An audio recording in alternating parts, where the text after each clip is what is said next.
एग्जामिनिया naughty box, सही और सटीक जानकारी। नमस्कार, मेरे यूट्यूब चैनल में आपका स्वागत है। बताते चले कि बिहार लोक सेवा आयोग द्वारा वैकेंसी निकाला गया है जो 67वीं संयुक्त प्रारंभिक प्रतियोगिता परीक्षा है उस संबंध में ये है। ठीक है, तो ये आप जो है पीडीएफ है जो आप बीपीएससी की जो ऑफिशियल साइट है वहाँ पे जाके आप डाउनलोड कर सकते हैं। यहाँ देखिए लिखा हुआ है, सामान्य प्रशासन विभाग बिहार सरकार के द्वारा विभिन्न विभागों से अलग अलग सेवाओं संवर्गों के लिए प्राप्त रिक्तियों आरक्षण कोटिवार के आलोक में अधियाचना भेजी गई है। अधियाचना अनुसार 67वीं संयुक्त प्रतियोगिता परीक्षा के माध्यम से नियुक्ति करने हेतु प्राप्त पद सेवाएं निम्नांकित सारणी 1 में दिया गया है। तो आप देख सकते हैं कि कितना आपका पद है वो आपका यहाँ पे दिखाई देगा। तो ये आप देख सकते हैं नीचे। ठीक है, और कौन कौन से में पद है तो यहाँ पे आप देखिए, बिहार प्रशासनिक सेवा, बिहार वित्त सेवा, वाणिज्य कर विभाग, अवर निरीक्षक पदाधिकारी, बिहार निर्वाचन सेवा। ये सारे अलग अलग डिपार्टमेंट्स हैं जिसमें भर्तियां निकली है और कितना वैकेंसीज है किन कैटेगरी के लिए वो आप यहाँ पे मिला सकते हैं। ठीक है, इस जगह पे। और न्यूनतम उम्र क्या मांगा गया है वो आप यहाँ देख सकते हैं, अधिकतम उम्र क्या है वो भी आप यहाँ देख सकते हैं। यहाँ पे एक महत्वपूर्ण सूचना ये है कि प्रारंभिक परीक्षा के पूर्व अधियाची विभागों से प्राप्त होने वाली अधियाचना को शामिल किया जा सकता है अथवा तथा संशोधन होने पर पदों की संख्या घटाई जा सकती है या बढ़ाई जा सकती है, ये यहाँ पे बोला जा रहा है। ठीक है, ऑनलाइन आवेदन आपको किस प्रकार से करना है उसका विस्तृत आवश्यक निर्देश आपको यहाँ पे मिल जाएगा। www.bpsc.bis.nic.in पर मिल जाएगा। इसके अलावा शैक्षणिक योग्यता की बात करें तो स्नातक होना चाहिए। आरक्षण का बात करें तो आप बिहार के स्थायी सदस्य होना चाहिए और आरक्षण आपको मिलेगा अगर आप SC ST OBC कैटेगरी से बिलोंग करते हो। ठीक है, इसके साथ साथ आपको आवासीय प्रमाण पत्र प्रस्तुत करना पड़ सकता है उक्त आरक्षण के लिए। और साथ ही अगर हम लोग बात करें तो इसमें अनुसूचित जाति एवं अनुसूचित जनजाति के उम्मीदवारों में निम्नांकित प्रमाण पत्र जमा करना अनिवार्य होगा, जैसे कि जाति प्रमाण पत्र, स्थायी निवास प्रमाण पत्र। ठीक है, उसी प्रकार से पिछड़ा वर्ग के लिए है। ठीक है, और इसके अलावा आरक्षण का दावा करने वाली विवाहित महिलाओं का जाति क्रीमीलेयर रहित प्रमाण पत्र उसके पिता के नाम एवं पता से निर्गत होना चाहिए, न कि उसके पति के नाम से। ठीक है, ये यहाँ पे बोला गया था जो आपको सदैव ध्यान रखना है। जब आप ऑनलाइन करें तो आरक्षण कोटि और उसका क्या कोड होगा वो आपको याद रखना है। अनुसूचित जाति का बात करें, SC का कोड है 02। अनुसूचित जनजाति ST का बात करें 03। अत्यंत पिछड़ा वर्ग का बात करें EBC का तो 04। पिछड़ा वर्ग का बात करें तो BC का तो 05। और आर्थिक रूप से कमजोर यानी इकोनॉमिकल वीकर सेक्शन का बात करें EWS का तो 07। ये कोटि का कोड होगा। शारीरिक क्षमता का बात करें तो बिहार पुलिस सेवा जिला समादेष्टा के लिए पुरुष उम्मीदवारों की न्यूनतम ऊंचाई 5 फीट 5 इंच और न्यूनतम छाती की माप बिना फुलाए 32 इंच होनी चाहिए। परंतु अनुसूचित जाति अनुसूचित जनजाति के उम्मीदवारों के प्रसंग में उपयुक्त शारीरिक माप के उम्मीदवार उपलब्ध नहीं होने पर उसकी न्यूनतम ऊंचाई 5 फीट 3 इंच और छाती की माप बिना फुलाए 31 इंच होनी चाहिए। महिलाओं की न्यूनतम ऊंचाई 5 फीट 2 इंच होनी चाहिए। परीक्षा शुल्क का बात करें तो सामान्य अभ्यर्थियों के लिए 600 रुपये लगेगा, यानी बिहार के जो सामान्य वर्ग है या किसी दूसरे स्टेट से भरेंगे उनको 600 रुपये लगेगा। अगर आप किसी दूसरे स्टेट से हैं और आप सामान्य वर्ग से नहीं बिलोंग करते हैं तो भी आपको 600 रुपये देना होगा, शुल्क लगेगा। केवल बिहार राज्य के अनुसूचित जाति जनजाति के लिए 150 रुपये है, यानी 150 रुपये लगेगा अगर आप बिहार से बिलोंग करते हैं, SC ST वर्ग से आते हैं। बिहार राज्य के स्थायी निवासी आरक्षित अनारक्षित महिलाओं के लिए 150 रुपये, यानी बिहार राज्य से अगर बिलोंग करते हैं तभी आपको इसका आरक्षण मिलेगा, अन्यथा आपको सामान्य वर्ग से भरना होगा। दिव्यांग अभ्यर्थियों के लिए 40% अधिक होने पर 150 रुपये आपको लगेगा और सभी अन्य उम्मीदवारों के लिए 600 रुपये है। थोड़ा परीक्षा के संरचना के बारे में जान लेते हैं। तो प्रारंभिक परीक्षा का बात करें तो उसमें कुल 150 अंक का होगा, आपको 2 घंटे का समय मिलेगा। वस्तुनिष्ठ प्रकृति के प्रश्न होंगे, बहुविकल्पिक होंगे। दूसरा नंबर बात करें, प्रारंभिक परीक्षा महज जांच परीक्षा होगी जिसके आधार पर मुख्य परीक्षार्थी उम्मीदवारों का चयन किया जाएगा, यानी ये सिर्फ आपका जांच के लिए होगा, ठीक है।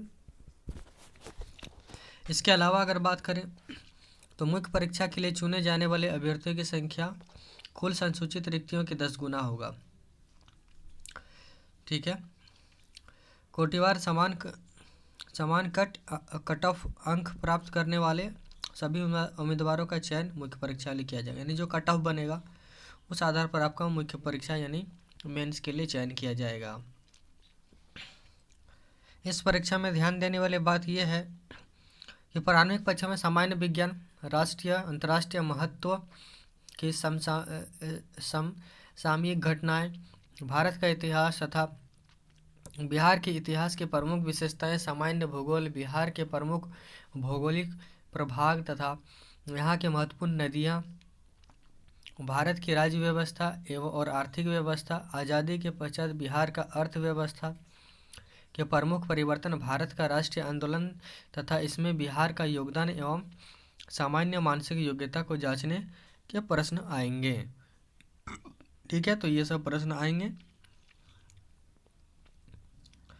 इसके अलावा अगर हम लोग मुख्य परीक्षा का बात करें तो मुख्य परीक्षा लिखित रूप से होगी, जो भाग 2 होगा। मुख्य परीक्षा 3 विषयों की होगी, इसमें 2 अनिवार्य विषय होंगे।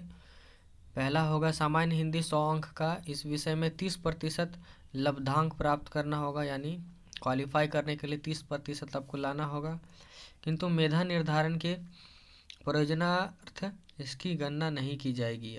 तथा सामान्य अध्ययन पत्र 1, पत्र 2, प्रत्येक पत्र 300 अंकों के होंगे, ठीक है। प्रत्येक पत्र 300 अंकों के होंगे। इसके अतिरिक्त प्रत्येक अभ्यर्थियों को वैकल्पिक विषय के लिए के विषय कोड 04 और विषय कोड 37 में से एक वैकल्पिक विषय का ही चयन करना होगा, यानी आपको जो चुनना होगा वो एक वैकल्पिक विषय चुनना होगा जो 300 नंबर का होगा। प्रत्येक विषय की परीक्षा 3 घंटे की होगी। अब अनिवार्य विषय का बात करें तो देखिए, हिंदी, सामान्य हिंदी यानी 01 अनिवार्य विषय होगा, सामान्य अध्ययन प्रथम पत्र अनिवार्य विषय होगा, सामान्य अध्ययन द्वितीय पत्र अनिवार्य विषय होगा, ठीक है। इसके अलावा ऐच्छिक विषय की सूची में आप ये सब में से किसी चीज़ को चयन कर सकते हैं। देख लीजिए, विषय हो गया कृषि विज्ञान, पशुपालन, इस तरह से आप सारा पढ़ लें और इसका विषय कोड आपको यहाँ पे मिल जाएगा। कहाँ पे मिलेगा? ये सब्जेक्ट हो गया, इस सब्जेक्ट हो गया अंग्रेजी में, ये हिंदी में लिखा हुआ है और इसका विषय कोड दिया हुआ है। इस तरह से आप कोई एक चुन लेंगे, ठीक है। 37 तक है, 37 तक कोड हो गया इसका, ठीक है। इसके अलावा यहाँ पे टिप्पणी में क्या किया गया वो हम लोग थोड़ा सा ध्यान दे लेते हैं। प्रारंभिक परीक्षा हेतु ऑनलाइन आवेदन भरते समय ही मुख्य परीक्षा के लिए अपनी इच्छानुसार एक ही वैकल्पिक विषय का चयन करना अनिवार्य होगा, यानी आप जो वैकल्पिक विषय चुनेंगे वो केवल एक चुनेंगे जो मुख्य परीक्षा के लिए चुनना होगा, और ये आप प्रारंभिक परीक्षा का ऑनलाइन जो देंगे उसी वक्त आपका चुनना होगा।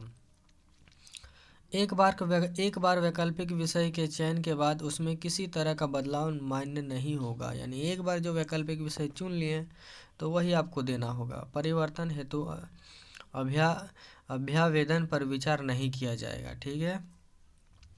अगला है प्रारंभिक परीक्षा में सफल अभ्यर्थियों से मुख्य परीक्षा हेतु अलग से ऑनलाइन आवेदन पत्र भरवाया जाएगा, जिसमें सफल अभ्यर्थियों द्वारा निर्धारित अवधि में परीक्षा शुल्क विहित प्रक्रिया से जमा करना होगा मुख्य परीक्षा हेतु। तो जब आप प्रारंभिक परीक्षा में सफल हो जाएंगे तो फिर से आपका ऑनलाइन फॉर्म मेंस के लिए भरा जाना है। तीसरा नंबर क्या रहा है, मुख्य परीक्षा के ऑनलाइन आवेदन भरने के क्रम में अभ्यर्थियों द्वारा उल्लिखित प्रमाण पत्रों की सूची में अंकित प्रत्येक प्रमाण पत्र के सामने प्रमाण पत्र की संख्या और निर्गत तिथि अंकित करना आवश्यक होगा, अन्यथा आवेदन अपूर्ण माना जाएगा। ठीक है, तो जो भी प्रमाण पत्र है वो आपको आवश्यक होगा। ठीक है, तिथि अंकित करना। चौथा नंबर देखिए, मुख्य परीक्षा के ऑनलाइन आवेदन में सभी वांछित प्रमाण पत्र यानी मैट्रिकुलेशन प्रमाण पत्र, सक्षम प्राधिकार के नियंत्रक स्नातक या समतुल्य डिग्री, औपबंधिक प्रमाण पत्र यानी प्रोविजनल सर्टिफिकेट, अनुसूचित जाति जनजाति प्रमाण पत्र, अत्यंत पिछड़ा वर्ग के क्रीमी लेयर रहित प्रमाण पत्र, आर्थिक रूप से कमजोर वर्गों के लिए आय परिस्थिति परिसंपत्ति प्रमाण पत्र, स्थायी आवासीय प्रमाण पत्र, बिहार राज्य के स्वतंत्र सेनानी के पोता पोती नाती नातनी का प्रमाण पत्र, दिव्यांगता प्रमाण पत्र, बिहार राज्य के स्वतंत्रता सेनानी पोता पोती नाती नातनी प्रमाण पत्र, दिव्यांगता प्रमाण पत्र, अधिकतम उम्र में छूट संबंधी प्रमाण पत्र, अनापत्ति प्रमाण पत्र, निर्गत संख्या तिथि अंकित करते हुए अधिकतम उम्र में छूट संबंधी प्रमाण पत्र, ये सब अपूर्ण होगा। ठीक है, अन्यथा आवेदन अपूर्ण हो जाएगा। ठीक है, देखिए यहाँ पे बताया गया है कि प्रश्न पत्र हिंदी एवं अंग्रेजी दोनों में होंगे। ठीक है, सभी प्रश्नोत्तर विषय के उत्तर हिंदी में भी होगा, अंग्रेजी में भी होगा। ठीक है, और इसके अलावा अगर हम लोग यहाँ बात करें तो व्यक्तित्व परीक्षण जो होगा, ठीक है, ये भाग 3 होगा, जिसमें देखिए मुख्य परीक्षा में सफलीभूत उम्मीदवारों का व्यक्तित्व परीक्षण 120 अंकों का होगा। ठीक है, यानी इंटरव्यू आपका 120 नंबर का होगा। व्यक्तित्व परीक्षण हेतु आमंत्रित उम्मीदवारों को व्यक्तित्व परीक्षण में भाग लेना अनिवार्य है, अन्यथा वे अंतिम परीक्षाफल हेतु बनाए जाने वाले मेधा सूची में शामिल नहीं किए जाएंगे। ठीक है, तो आखिरी जो चरण होगा परीक्षा का वो व्यक्तित्व परीक्षण होगा, यानी इंटरव्यू होगा। आपका स्किल टेस्ट किया जाएगा कि आप में कितना आप मेधावी हैं या नहीं हैं, ये आपका देखा जाएगा। उसके बाद स्वास्थ्य परीक्षण होगा, यानी मेडिकल होगा। फिर आपका मेधा सूची आपका बनेगा, यानी मुख्य परीक्षा के लिए देखिए 900 अंक एवं साक्षात्कार के लिए 120, यानी कुल 1020 अंकों का आपका जो होगा ये आपको याद रखना है। मेंस में 900 अंकों का और इंटरव्यू में जो होगा वो आपका 120 अंकों का, यानी टोटल 1020 अंकों का होगा आपका मेंस और इंटरव्यू का। ठीक है, और इसके आधार पर ही आपका मेधा सूची आपका जो है यानी मेरिट लिस्ट आपका तैयार किया जाएगा। आरक्षण कोटिवार अंतिम परीक्षा फल का प्रकाशन किया जाएगा।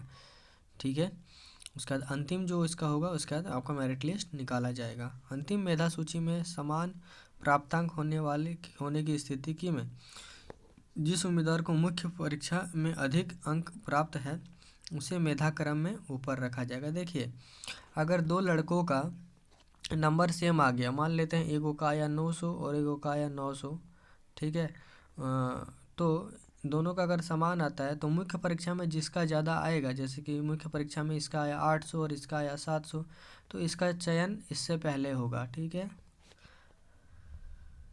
इसके अलावा हम लोग देख लेते हैं और क्या चीज़ है यहाँ।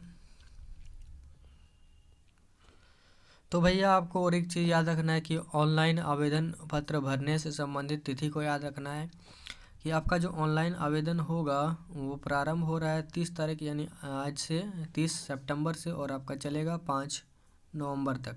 तो ऑनलाइन आपको 30 सितंबर से 5 नवंबर के बीच आपको भर लेना है ताकि आपका ये ना छूटे। और यहाँ पे जो कहा जा रहा है उसे भी आपको ध्यान रखना है कि जो भी आप ऑनलाइन एप्लीकेशन भरेंगे उसे डाउनलोड करके एप्लीकेशन को प्रिंट आउट करा कर रख लेंगे, भविष्य में काम देगा। तो इसका 2 कॉपी आप रख लेंगे। ठीक है, कम से कम 2 कॉपी रख लेंगे।